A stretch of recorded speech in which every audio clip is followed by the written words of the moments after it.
Hey YouTube, this is NJ4Water5, and today I'm going to build a battery pack. I've been asked a few times to kind of show how I build a battery pack.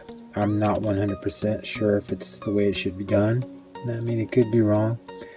Make sure you leave comments below if you see something I could do better. I'm no expert, but I've seen a few videos. I've made a few packs the past year, and this is going to be the biggest pack I got. The reason for this pack is I got to thinking about it. I had about I think it was around 80 cells that were under 2200 that I didn't really know what I could do with. I've actually got a little bit more than 80 cells. Out of 6 slots from alarm hookup and probably 30 laptop packs, I've got probably 400 cells that are below 2200.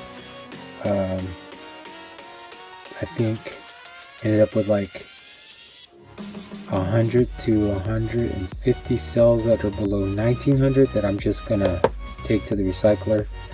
I'm not sure what I can do with it, but I saved all the cells between 1900 and 2200.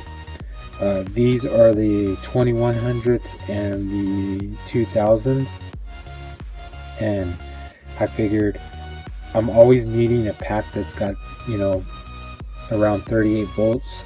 Took me forever to figure out what I was going to do with this pack, because finding an 8S BMS, a 9S BMS,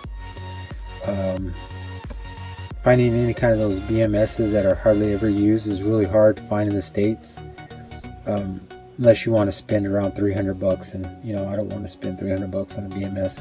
I don't really want to spend too much on this at all. But I had some cell holders left over, some 5x4s, so I'm going to build this. I'm thinking I'm gonna go with an 8S 10P configuration. The only reason why I'm going with that is because most of my buck converters, my power supplies that I build, they have like a limit of 40 amps, and if I put this at 10S, it would be 2 volts higher than I need. So, and if I only charge it to 40, then I would only get, you know, probably 70% of the capacity, and I actually wanted more than that. So after tons and tons and tons and tons of research, I've either come up with 2 configurations. I can either do 2 4S batteries side by side with a BMS, because I've got those. I've got Ballance 4S Ballance. They're the cheap ones, but from what I've seen online, these actually work pretty good. I don't like the fact that they don't use the same plug that you use with the BMS or most your basic chargers. But if I go with an 8S, I'm gonna take a 4S balance cable and a 3S balance cable, and I'm going to trim the little plastic off here, super glue them together, and then so they hold form, I'm gonna probably put a dowel on the top and bottom of this super glued in, so it holds it in place. I've got a charger that's coming that can do 8S, so that's the worst case scenario. Right now, what I've done, and I did it off camera because I've already did a video on it, is I went ahead and on the repacker.com site, I entered in all the cells, and the first one I did was a 10S, because originally I thought I was going to do a 10S, and then I got to thinking about the voltage, the BMS. It just didn't seem logical, because there's not too much I can use this with. But I have a bunch of buck converters. I got 20 amp buck converters. I've got some, I think I'm gonna have a 30 amp buck converter coming. I went ahead and I did an 8S configuration. I figured if I end up going 4P, I can just split it.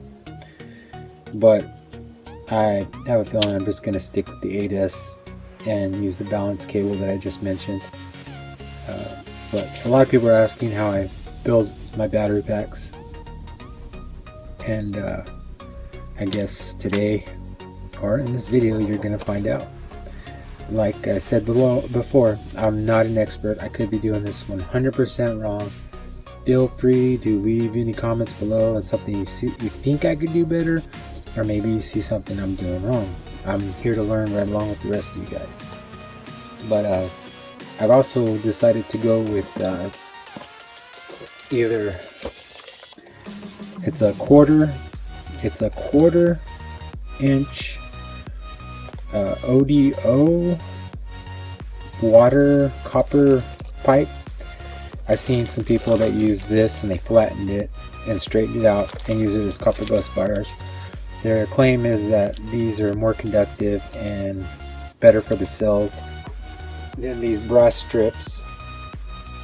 I've done a couple of tests off camera just to check resistance, and when I check the resistance on this one, and it's solid copper, it's 0.64 by 1/4 inch by 36. I got 0.2 ohms all the way across it, and I even went, the meter I used only went to 1/10, but I got 0.2 ohms all the way across it. Nothing major, nothing to really worry about. This copper pipe, on the other hand, I had one stretched out. I got 0.4 ohms from this all the way to the end. It didn't change. So technically the resistance is higher on this, but this is supposed to carry your circuits a lot better. But I think on this build I'm going to use the brass, only because I seen Jehu use this, and I'm pretty sure Jehu knows what he's talking about. I mean, the guy's been building batteries forever, and I don't think he's had any issues with it. I mean, he would let us know if there's any issues.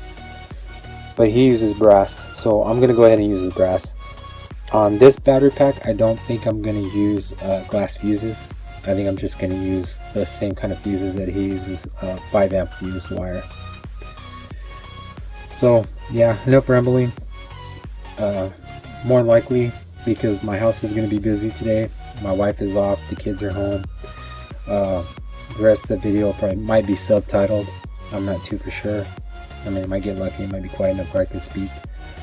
But it'll be subtitled, and I'll make sure to be descriptive.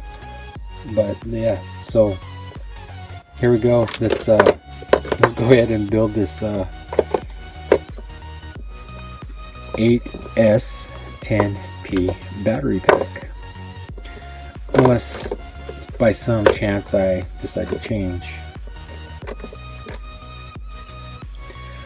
And of course, with no subtitles, the very first thing, and it's very time consuming, and I'm going to time lapse it, is putting these in order. Yeah, if you put these in order by the repacker, by what the repacker give you, it should give you well balanced cells all the way through. So these came out to 2100. It was actually 21004, but I just rounded off to 2100. So 705 watts, 33.6 volts top, 8S10P. So yeah, guys, any questions, write them below. Let's build this pack. Hey guys, whenever I get to staging the cells, how the repacker has got them in order for me, to make things easier on me, what I like to do is whenever I first grab my cells, I like to use these little battery holders, of course, because they're great for holding the cells in place until you figure out what you're gonna do with them. But I don't just throw them on there thinking, okay, I need 80. I actually take the cell, and each cell one by one I will place in the holder, and I usually start from left to right, and I'll start in the top corner, mark it down as number 1, and then I will work my way across, 10, 20, 30, 40, 50. This one has 80 cells. Doing that, what happens is it gives me a placement list of where everything's at. So whenever it comes down to finding the cells to complete the pack, it's really simple. all I have to do is, like this one, I separated it real quick with a magic marker, just so you know I could see what rolls what. But it makes it really simple because all I have to do is mark these out in rows.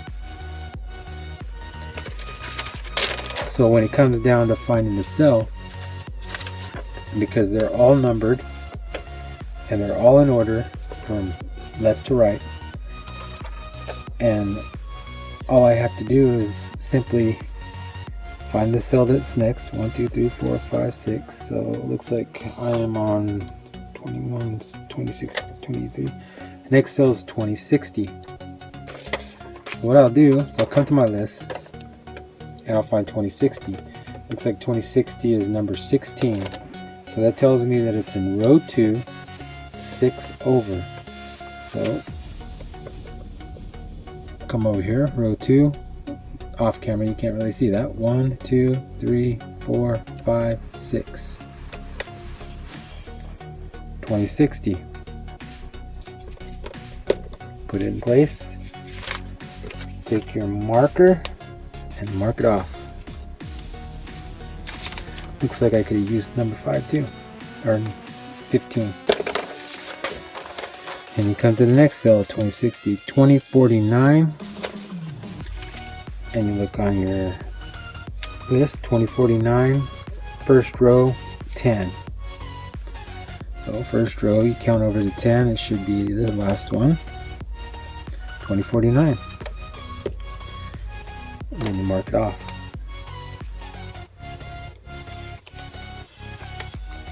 Next one, 2049. Let's see. 26. So it's telling me it's in row 3, 6 over. So 1 2 3. 1 2 3 4 5 6. Oop. 2049.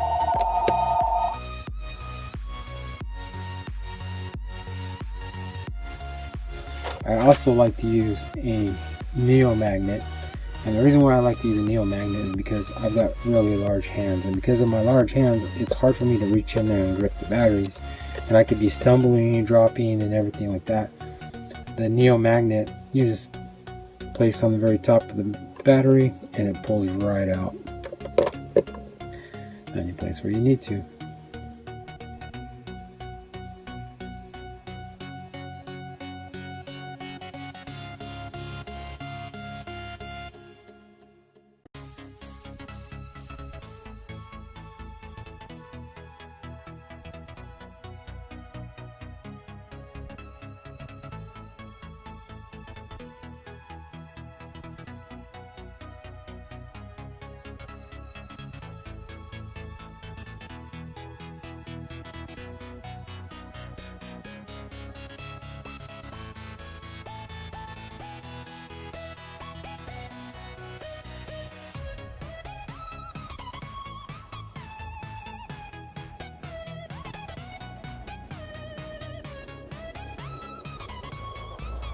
Alright, so I got the pack situated. All the batteries are where they need to be. Just to make it look good, you know, a little bit of OCD. I'm going to go ahead and throw some colors around the outside, just so that, you know, it looks cool, I guess. The tops will be probably blue and the inside will be pink.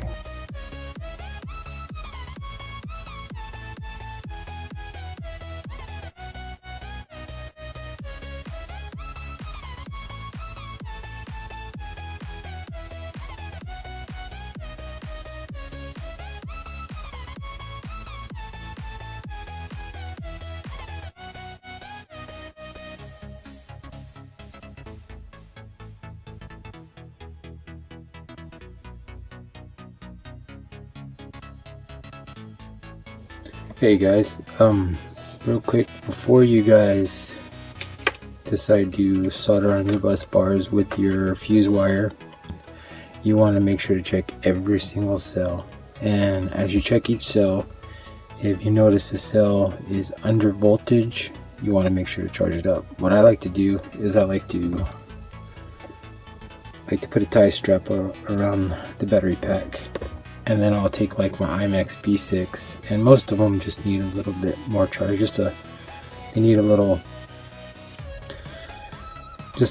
more charge to get it up to 4.2, so because it might have been charged with the TP4056 or something that doesn't charge all the way to 4.2.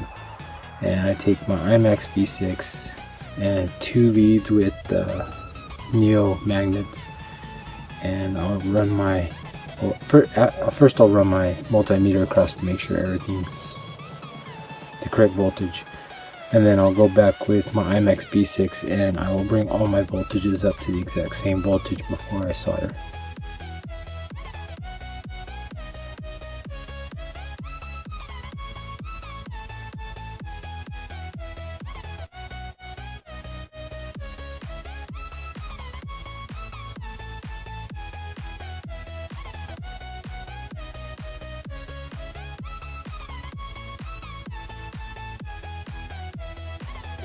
Those 2 cells I'll probably charge first, and then as soon as the cells are done charging or topping up, I'll go back and test them again to make sure that they are not self-discharging.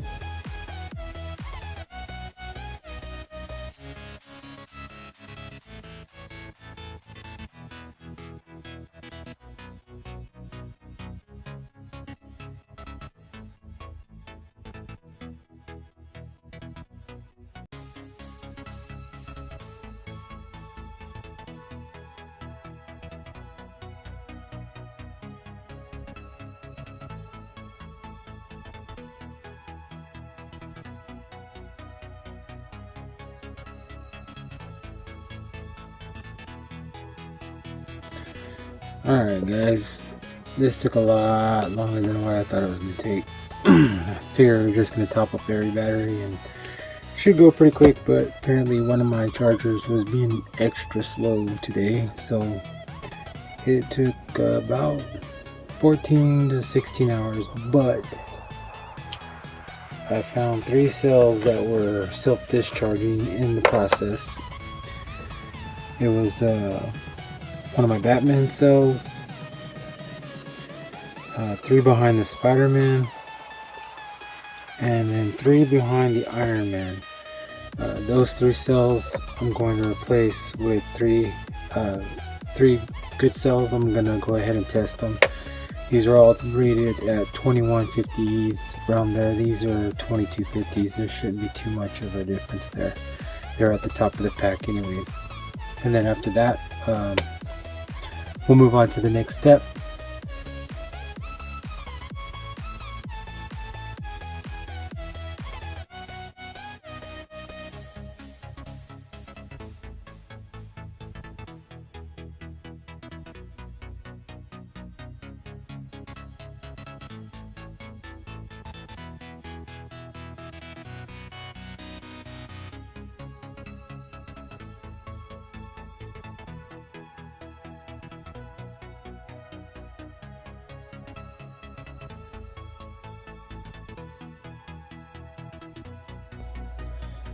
Alright guys, now that I have all my batteries topped up, I took out the 3 cells that seemed to be slowly, they had some sort of, they were self-draining. They weren't draining that much, but they were draining more than the other cells. I mean, if you have any worry about any cell, you might as well just take them out, because chances are there's going to be something wrong with them. I doubt there's anything wrong with them. I checked the resistance. They were just self-draining faster than the other cells. So I took them out and replaced them with better cells. Everything's been topped up. I just wanted to run through what I'm going to be using for this. The brass strips I'm going to be using are the same ones that Jehu uses. He uses K&S. This one is actually stock 9727. What they are is they're just 36-inch pieces instead of the 12-inch pieces you get in the package. This pack I'm building with the brass strips. I got other packs that I'm going to be building later on. Probably an exact pack that I'm going to be building with solid copper, and I'm going to kind of test how they do over the year. I'm going to be using 10 gauge silicone wire for the positive and negative. The XT90 connection I'm going to use is anti-spark. I figured this would probably be smart to use an anti-spark. Not to mention you can push in banana clips in the ends if needed. The solder I'm going to be using is Kester SN60 PB40. I'm going to be using 0.31. The smaller stuff is easier to control. Also, I don't want huge blobs on there. If I use the thicker stuff, chances are it might get a little sloppy. So the thinner stuff is actually a lot easier to use. You use a lot more of it, but it's easier to control, and I can make sure that I put smaller blobs. I'm also going to be using a Kester pin, the 951. And for resistance, I'm going to be, or for the fuses, I'm going to be using 1/8 inch resistant leads. I tested these off camera. They blow at around 6, 7. Should be right about where I wanted. I actually wanted something that blew around 10 because these batteries can do up to 10 amps. They're not supposed to. They'll get warm. They're actually rated at 5.3, but the testing that they got online shows that they've been tested up to 10 amps. Let's see, is there anything else I haven't seen? I believe that is it. Oh, I'll go through the soldering iron real quick. The soldering iron I'm going to be using, I have 3 of them I use. This one I may be using, I might have to throw a bigger tip on there, but I like to use and abuse my 898D Plus because this one's more of a generic, cheap station. This one I'll be using with a fat tip. The bigger the tip, the more surface area, but you want to also make sure that you're not using a huge tip like this. You can get away with using a huge tip like this, but chances are it might get a little sloppy. You want something about half that size. And then the multimeter, I'm going to be using my Craftsman just to check continuity all the way through as I solder the batteries. For now, that's all I'm going to be using, and I guess it's time to get set up for the next stage, and that'll be tinning or blobbing. I don't know what they call it, what the terminology is that they use, but I'll be putting solder on the top and the bottom of the battery, pre-tinning the battery. I may pre-tin the bus bars too, I'm not sure. I might actually just put them on, and then after I have the resistor on, I might come back and hit them with the soldering iron.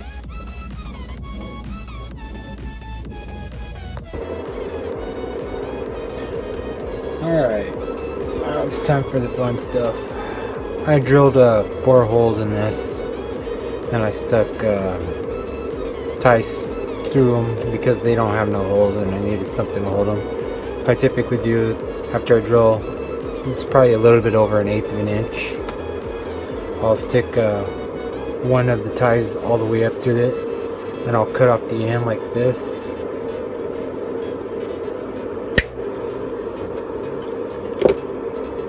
And then I will slide it on the correct side.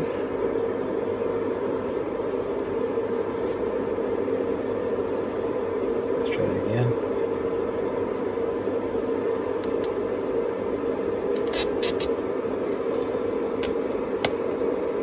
I take a screwdriver and push it down as far as it'll go by holding tight on it.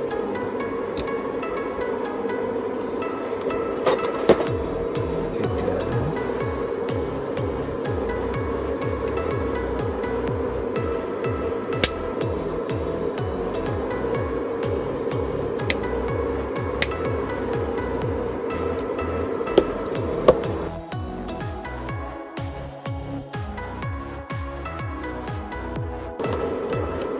also don't have like a ventilating hood or anything like that. I actually use these, which is pretty powerful. I got 2 fans over here that suck.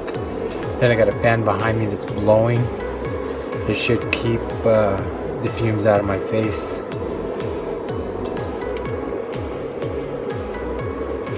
I'm gonna start it at 400. So I don't like to put my pen like this because it gets all over the place, or my pen does. So what I'll do is I'll take my battery and I'll push it up like this. Maybe the first one I might do.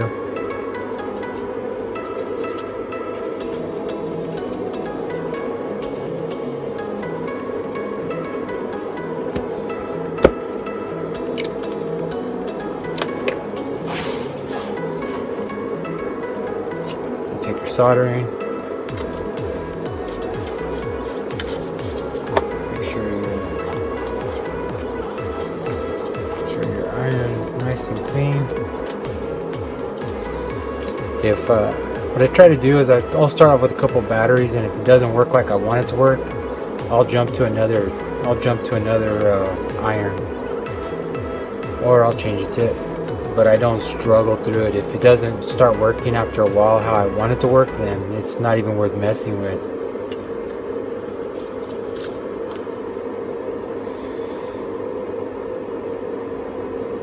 Okay, so you put it down 6 seconds or 3 seconds, and then 3. 1, 2, 3. 1, 2, 3. Drop.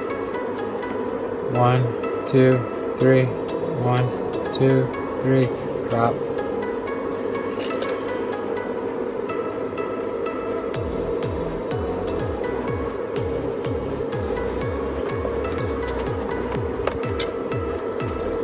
So you're trying to just keep it on there for 6 seconds, and it tends not to heat the battery up too bad. So drop it.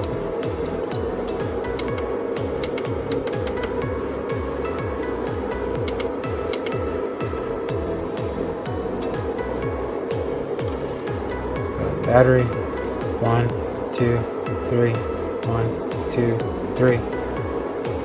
1, 2, 3. 1, 2, 3.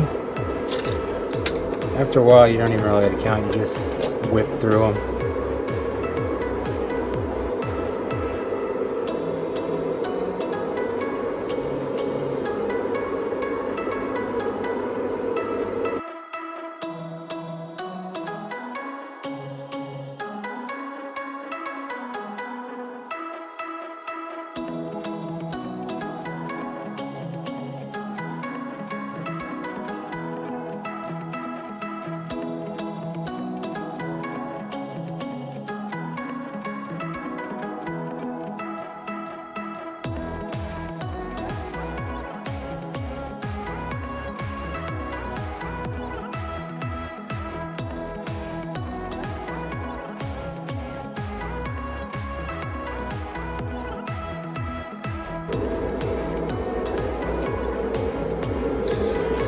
Alright, now that everything is tinned, well, the batteries are tinned, it's time to work on the bus bars.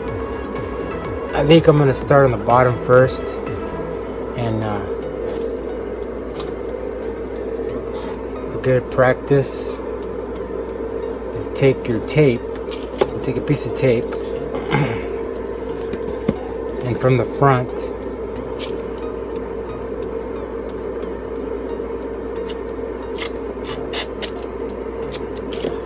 kind of want to mark anywhere that you're going to put a bus bar. That way you can make sure you're not shorting out the cell.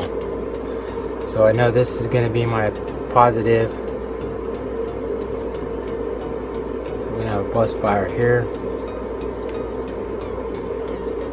It's going to go down, up, over, down, up, over. There's going to be a bus bar here. Down, over. There's going to be a bus bar here. Down, and then up. This would be my negative. So positive,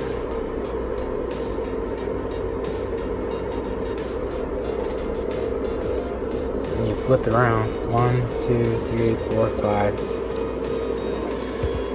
Flip it around, and I can kind of see which batteries it is. So this is going to be my positive, or this is going to be my negative, and this is going to be my positive. And I know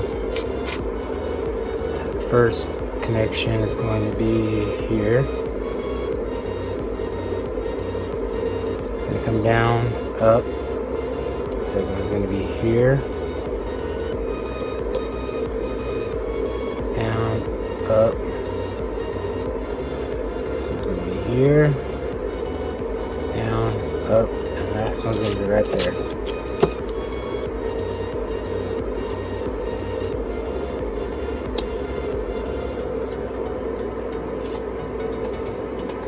So take a quick peek at it.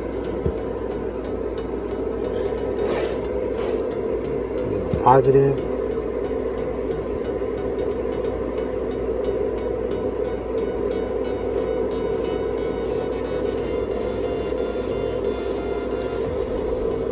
Positive 1, 2, 3, 4, 5, 6, 7, 8.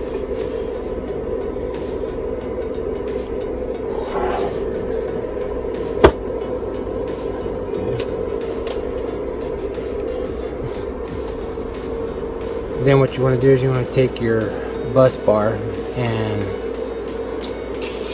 maybe grab a piece of sandpaper. Just kind of score it.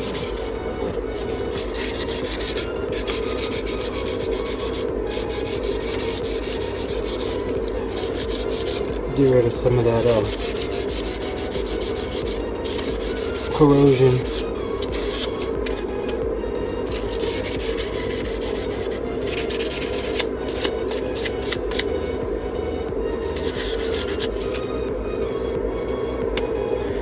I'm going to get the hot glue gun ready and I'm going to stick them on, and I'm going to start putting on my resistors. And what I'll probably end up doing is I'll solder on the resistors, and then I'll come back and do a row soldering this piece back on. So we'll get started on that now.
now the battery pack is done, we're going to go ahead and do the cable wires, or the power cable wires, and the balance wires.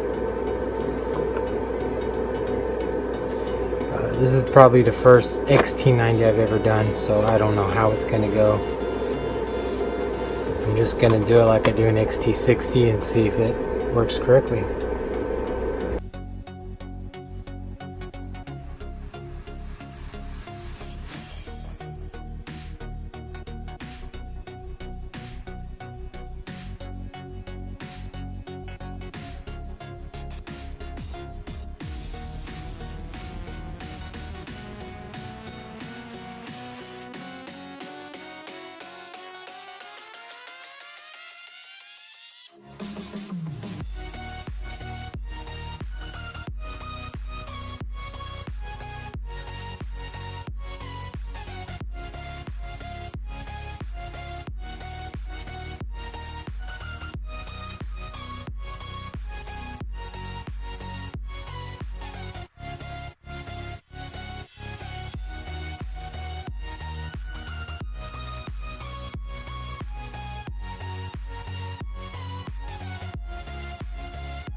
Alright guys, well that is the end to this video. I think the only thing I might have struggled with was the battery, adding the cables at the end. If I would have done something different, I probably would have done these a little bit further back, or I would have left the ends a little bit bigger and drilled a couple holes that I could have pushed the wire through and soldered on. I also probably would have found a bigger 8S cable instead of piecing two together. It actually went a lot easier than I thought it was. I'm actually happy with it. I can't wait to test it. So the next time you see this battery, it should be wrapped in plexiglass or some kind of case or box or whatever. I'm hoping to box it up and maybe add 2 banana plugs at the end that I can plug in and plug out. Maybe use it with a boost converter or a buck converter or something, you know. Haven't decided yet. This is going to be mainly my battery for just messing around with, you know, powering like one of my, you know, my mini power supplies or whatever. Haven't decided yet. 50 amps should be, you know, plenty amps if needed. 20 amps is more than enough for most of the stuff I use. Also one of the main reasons I built it was to use with this, but I'll be doing this unboxing a little bit later on. This is supposedly a 1000 watt charger that fits in the palm of your hand, and it's 8S capable, so one of the main reasons for the 8S. I plan on building another few of these batteries, but a 7S, so that I can use them with my power wall. Those I'll be doing with the copper bus bars instead of the brass bus bars, and we'll see those a little bit later on. That way I can compare them, you know, see how they perform through the year. And I believe that's it. Alright guys, I just wanted to show you a quick update on this box I'm building. I found a box. I'm gonna throw it in here. I might put black vinyl strip around it. It's gonna go in here, and it's gonna sit on 2 of these. I'm gonna hot glue them right about there, and then I got a piece of plexiglass that's gonna go over the top, and a piece of plexiglass that's gonna go over the face.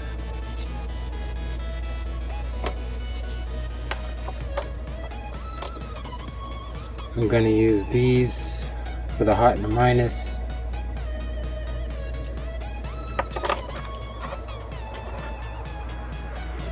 Then I'm going to lug some 8 gauge to this with a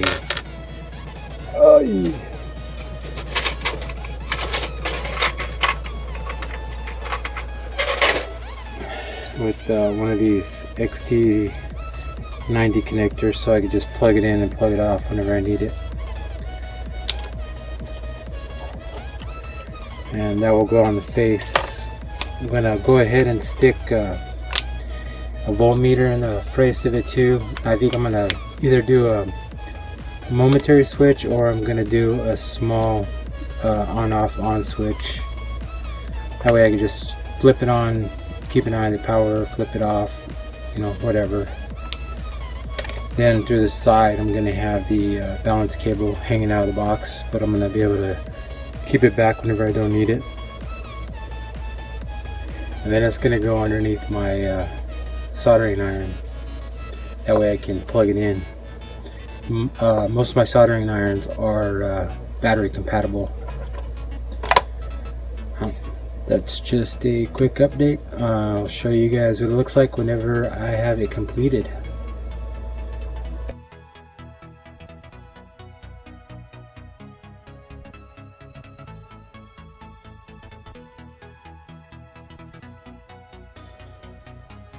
Alright, so I got everything cut, drilled, and ready to go for my Tesla battery in a box. Tesla style battery in a box. Banana clip. I'm going to use these metal ones. They're rated a lot higher than the plastic ones. I'm going to use these, and when I'm not using them, I'm going to slide this over for protection. These are meant for something else, but these work perfect. All I gotta do is slide them right over whenever I'm not using them and leave it just like that. I'm gonna use more 10 gauge on, I believe, I'm not sure they call these a male or a female, but it's the other side of the plug. And these are going to go to 2 lugs. I'm going to have the lugs inside of here crimped. I don't think I'm going to solder them, I think I'm just going to crimp them. And I'm going to have a little tiny switch to turn off and on this tiny voltmeter. These voltmeters ain't 100% accurate, but they're off by maybe 1/10 to 3/10 of a volt, just enough for me to kind of pay attention to the voltage. And the box I'm gonna leave raw. I was gonna paint it or add a vinyl, but I decided at the last second not to. I threw safety blue tape on the bottom just because, and then the battery's gonna sit on here. I'm gonna put a couple of things on the side to hold it kind of in place, and then I might throw something over it to kind of hold it in place. I'm not 100% sure. It's gonna be flat all the time. It may stand up, I'm not 100% sure yet. Where it's going, it's just gonna be stationary.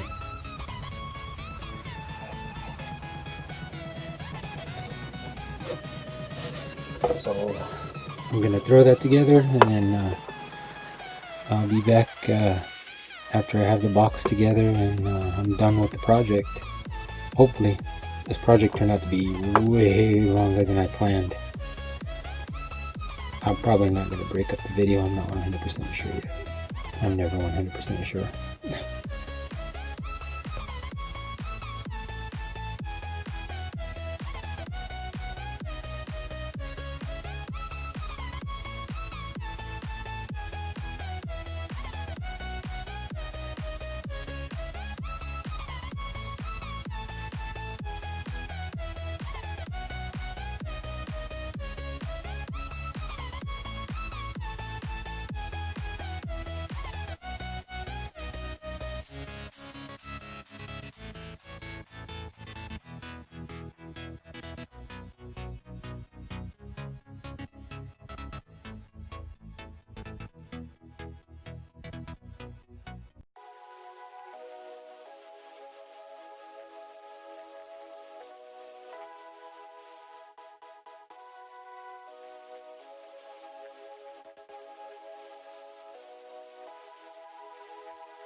Alright guys, this is the end of my Tesla style battery in a glass half wood box.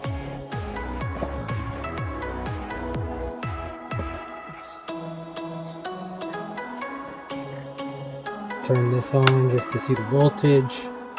I can plug in banana plugs to that. I can still balance it with the 8S plug on the side. If any fuse was to break, I could take it apart pretty quick and swap out the fuse or swap out the battery. I'm actually going to place it right underneath my soldering irons. Hopefully, it should come in handy. If I was to do anything different, not really sure if there's too much I would do different. I might do the wiring a little bit different on the battery, but I explained that a little bit earlier.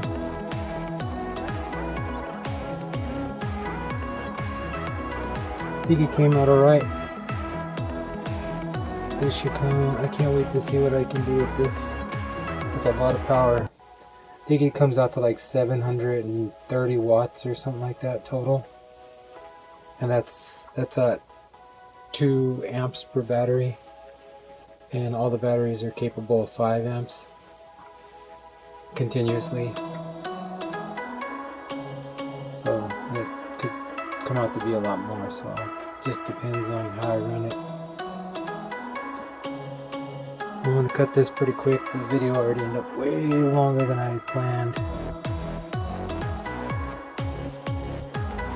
If you have any questions, leave them in the comment section. Please like, subscribe, and share, and I will catch you on my next video.